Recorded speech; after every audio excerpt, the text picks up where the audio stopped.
Welcome to the lectures on modern digital communication techniques. So, we have been discussing quadrature amplitude modulation, and we have seen in the previous lecture how you could use a scalable constellation to change the number of bits per symbol as and when needed without much alteration to the base constellation that we have. At this point, it is important also to note that how does this play a role, right, and this will also always be used, this will be used in some later lecture. So, we have been saying that let there be a bit sequence. I am drawing taking a random bit sequence, right. So, let there be a certain bit sequence, and we have to do some kind of digital modulation using this bit sequence. I have to send it across using digital modulation techniques. So, if we are using 2 level amplitude, then it is simple that I would choose one bit at a time, because m equals to 2 means k equals to 1. So, here this would map to, let us say, minus d, this would map to plus d, and so on and so forth. If so, this is k equals to 1 and m equals to 2, right. And if we now have m is equal to 4 and k is equal to 2, suppose we have this combination, in that case we have to choose 2 bits at a time, right. It could be pulse amplitude modulation, it could be phase shift keying, or it could be quadrature amplitude modulation. If it is pulse amplitude modulation, you have 4 levels. If it is PSK, then it is 4 constellation points in the circle. If it is QAM, you have 4 constellation points again, they could be arranged in your according to your own choice. If you have m is equal to, let us say, 8, in that case k equals to 3, or in other words you choose 3 bits at a time. If m is equal to 16, your k should be equal to 4, and in that case you would choose 4 bits at a time, and so on and so forth, right. So, now and so on dot dot. Again, m equals to 16 would mean that you have 16 amplitude levels. This would mean you have 8 amplitude levels. At this point we can take a quick look. If you are doing PAM, you would need 8 amplitude levels. So, 1, 2, 3, 4, 5, 6, 7, 8. So, your range of amplitude is this one. If you were to do, let us say, QAM, we would restrict ourselves to these few, where we have a larger amplitude swing in the I channel and you have a smaller amplitude swing in the Q channel. Overall, the peak power with respect to the average power should be smaller than the case of PAM. So, that is another justification or reason why we could go for QAM signaling. Now, if you would go for QAM signaling, you are efficiently using your signals, because you have the complex signal transmission. If it is PAM, then it is a double sideband and you need to resort to SSB in order to single sideband transmission in order to achieve a certain spectral efficiency. If you are doing QAM, you would achieve the same spectral efficiency as you would do with a single sideband system. So, now there are 2 important aspects that we need to look at.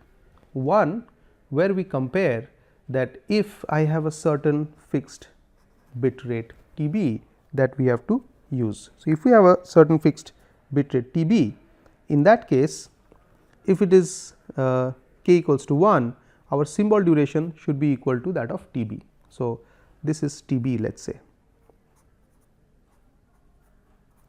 right. Now, when you are using 4 level, your symbol duration is now twice. When it is 8 level, your symbol duration is thrice.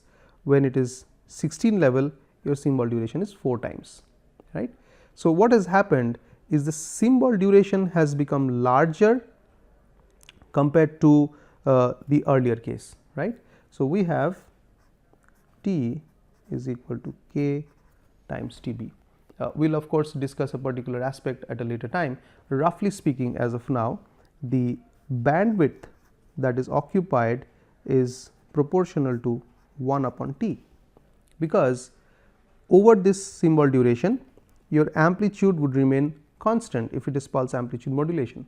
If it is phase shift keying, your phase would remain constant. If it is QAM, the amplitude and phase together would remain constant for that particular duration, right. So, what we see is that the bandwidth required reduces to transmit the same bit rate. So, that is one way of looking at the advantage that you get in sending over higher order modulation techniques. The other way to look at the same thing would be that suppose I have a fixed T, that means we are saying that I have a fixed bandwidth. That means I have a fixed bandwidth. That means, so there are two different views that we are taking. One, I have just mentioned that we compare, I have a fixed bit stream coming into the system. When I have a fixed bit stream coming into the system, I have to choose different modulation techniques. So, as I increase the modulation order, that means I go from m equals to 2 to m equals to 4, 16 and higher orders, what I am doing is I am grouping more bits together and sending them every time I send it across the channel. So, every time means every symbol, right, every waveform that I choose, and that waveform duration will be over a longer duration of time to match the bit rate. What we have said over here is that this time or the bandwidth occupied by a signal which has a certain time duration is inversely related. Just a quick description: if my pulse is rectangular, then the bandwidth or the spectrum would be sync in nature, right. And as I increase, this is 1 by t, as I increase this, right, as I increase this, this will shrink, right, this is the f. As I increase, this is going to shrink. So, this portion is going to reduce. So, if this portion is going to reduce, the bandwidth occupied would be less, right. If the bandwidth occupied is less, that means I am choosing a lesser bandwidth as t increases. So, we can say as k increases implies t increases implies B required decreases. This is important, right. Okay. The other view is, so what is the summary? The summary that we are trying to say is that if I am choosing a higher order modulation, every time I send a waveform, I am actually sending more number of bits. For example, if I am choosing one of 8 possible levels, I am communicating 3 bits. If I am choosing 1 out of 16 possible waveforms, I am actually communicating 4 bits. So, this is the notion that should be with us. So, every time I choose a waveform, my waveform duration should be dependent or should be proportional to the number of bits. So, as this becomes longer, my bandwidth becomes smaller. So, with a smaller bandwidth I can send across. Overall, I am increasing the capacity of the system, period. The next way of looking at it is, suppose you have a particular bandwidth, right. So, that means your symbol duration is decided by the bandwidth, which is 1 upon the bandwidth. So, the symbol duration is fixed. In that symbol duration, if I send 1 bit, I am sending 1 bit per symbol. If I choose 2 bits, then I am sending 2 bits per symbol duration. So, in the so my bit rate would be k bits per t seconds, k bits per t seconds. So, in the second discussion, we are saying that if k increases for t constant implies bits per second increases. And in the first notion of discussion, we say that as you increase k, your t decreases, right. In that way, bits per second also increases. So, overall, what we could summarize and say is that by this notion of increasing the modulation order, you are packing more bits per symbol. Thereby, you are using your channel or system more effectively than by sending 1 bit per symbol. Now, here you can clearly distinguish the difference between an analog communication system and a digital communication system. In this particular communication system, you can, if things permit, which we will see with reasons later on, we could practically make m very, very large. So, as you increase your m for a fixed t, let us say, right, what you are effectively getting is better bits per second, right. So, what implies higher data rate, right. You can say more spectral efficiency.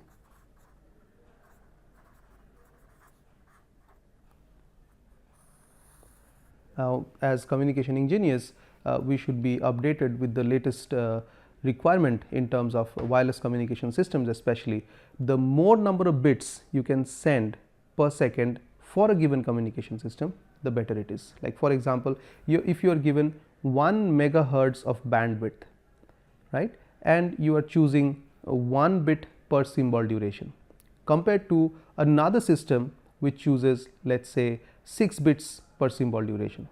The second system is actually transmitting 6 times higher bits per second compared to the first system. So, the question that could come to our mind is, does it come for free? Now, clearly, as I increase m, going by this particular picture, what we have is, as I increase m, my constellation becomes bigger and bigger, right. So, if the constellation becomes bigger, the clear thing that we can see is we need to spend more energy if we have to keep this distance the same.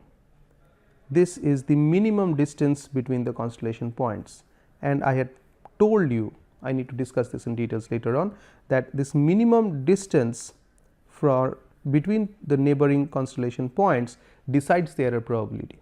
So, if we have to maintain a certain error probability and increase the spectral efficiency, that means increase m, you have to spend more energy.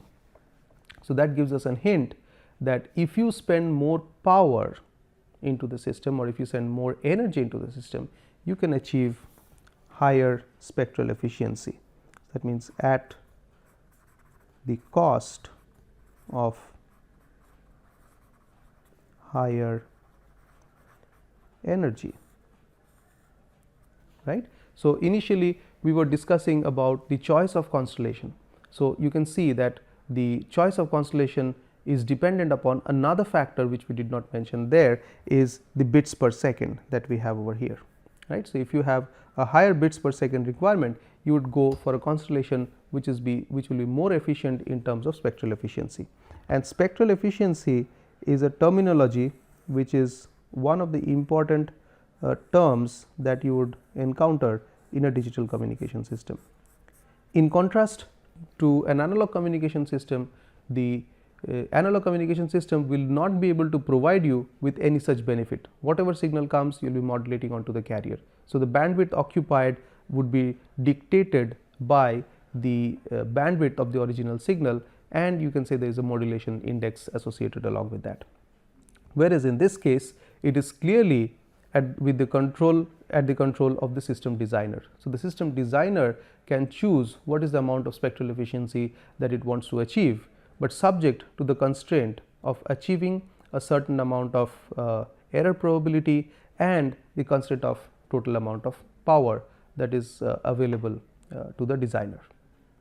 So, this is something very critical which we should be aware of. With this, we have more or less completed our discussion on linear memoryless modulations, and we have given you some of the important tenets, some of the important ways of describing the signal, and we will be using this particular framework in all future setups. So you would so this is very important that you go through all the models and all the setups, all the notations that we have used, because the entire remaining portion of the communication will be built on the particular expressions of signals, the relationship we have got with respect to the spectral representation, the properties of narrowband noise process, which we connected to white noise, narrowband filtered white noise, its power, spectral density, and its autocorrelation, because these will be used when we are studying error probability, when we are designing receivers in the next few lectures. So, once again I iterate that this forms the basis or the foundation of what we will be doing in the next few lectures. So, although again I would like to say we have briefly covered some of the important aspects, but with this you are equipped to move forward and read up other relevant materials on these kind of communication techniques, and we would not cover anything more on memoryless modulations in this particular module. So, moving down further, if we look at the constellations that we have discussed, what we see is that even QAM is two dimensional. One is the I channel, one is the Q channel. So, any point can be projected onto these two, and going by the signal constellation or the signal model, you can see that these are the two basis functions which we had described earlier. So, any signal could be having components on the cosine and the sine, and clearly here these are the components. So, that means that we have been dealing with two dimensional signals. There is a possibility, since we have talked about vectors and signal space, there we have hinted at that point that we need to go to multi-dimension, and therefore, we would like to look at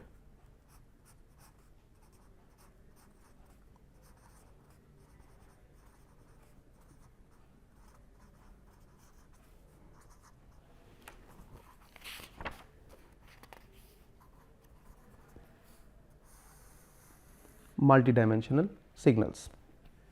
So, there are various ways of doing generating multi-dimension signals. We will look at some basic ones, and then you can expand it to some other modes. So, for example, if we have, let us say, the T1 as the total time duration that is available. So, let us say this duration, this is the t axis, this is 0, let us say this duration is T1 available for signaling. What we could do is we could break it up into smaller durations, and let us say we have n times t such durations, right.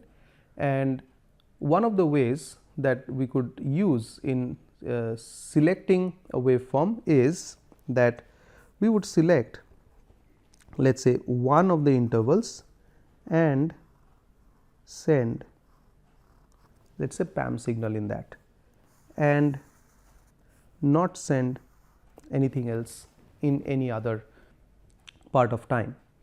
Another signal could be do not send anything, and then you send a PAM signal here, and so on and so forth.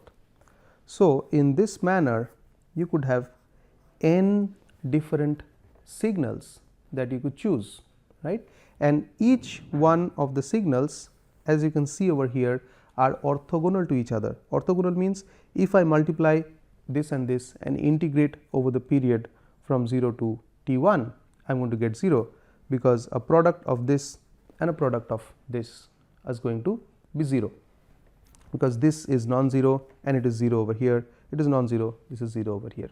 So, again the number of bits that I would require to represent this would be log base 2 of n, because there are n possible choices, and So, this should be equal to k in this case, right. So, we would do some kind of PAM signaling on each of the time slots when we have a group of time slots available. So, the signal that we could represent in this case would be of the form, let us say in this particular case would be 0 0, let us say some energy E 0 0 dot dot dot dot up to here. Let us say this is my signal number S3, then I could have S1 represented as square root of E 0 0 and so on and so forth and so on. So, these could be my signals, where you can see this is the component of the signal on the basis vector, which is this one. That means, my basis vectors could be a 1 and a whole bunch of zeros. This is my first basis vector. My second basis vector could be this way, a very simple basis vector. Third one could be this way, and so on and so forth. So, if I project a signal and which has a component here, that means I have chosen this basis vector, which is my f1 of t, and this is, let us say, f2 of 3, f3 of t, and so on and so forth. We could do a similar thing in the frequency domain, and we say that suppose you have a bandwidth B in total, then you could split up the bandwidth into n parts, right, and you could say that each of these small sections of the frequency have a bandwidth of delta f, and then you could say B is equal to n delta f. And in a similar fashion as we have done here, you could have n different choices, because you could have one of the signals as some energy in this and 0 in all the cases. You could have another signal which could have energy there and nothing over here. You could have another signal which is having energy over there and nothing in the other frequency bands. So, that means again you have n possible choices, and you could use log base 2 of n as k. So, you could do a multidimensional signaling in time or frequency, and you could also combine the time and frequency, and you could have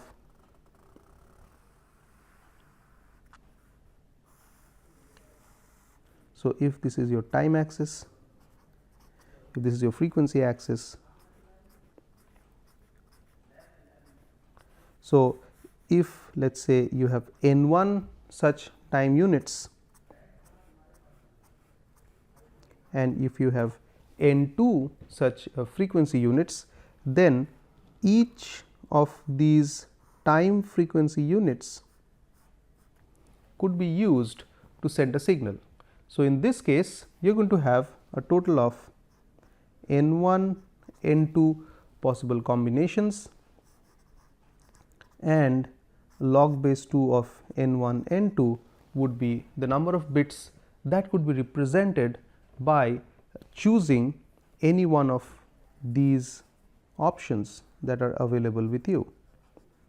Now, one might be a bit one might have a question that how different is this from having M1 amplitude selections and M2 phase selections as we did in QAM.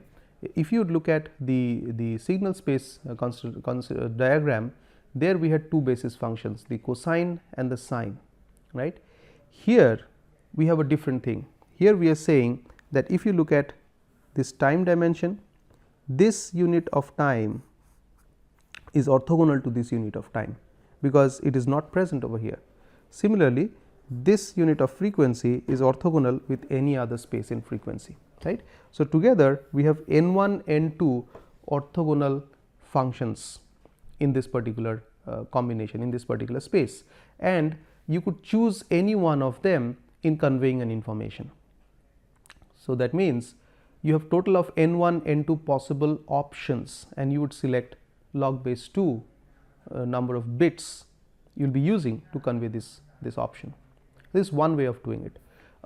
Another more efficient way of doing this could be that if we would get back to our picture here, you could say that why not I choose one of these frequencies and I would send a PAM signal on top of it. That means not a binary PAM, but a emery PAM. So I not only have n different options over here, but each one of them has another m different options.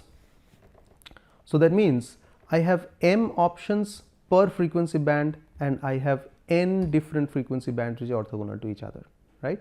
So together we have m multiplied by n number of options, where there are n orthogonal space, n orthogonal frequency bands, and each frequency band can have m different signals on the same dimension, because we are doing PAM, that is cos 2 pi f c t is our basis function, only the amplitude levels are different.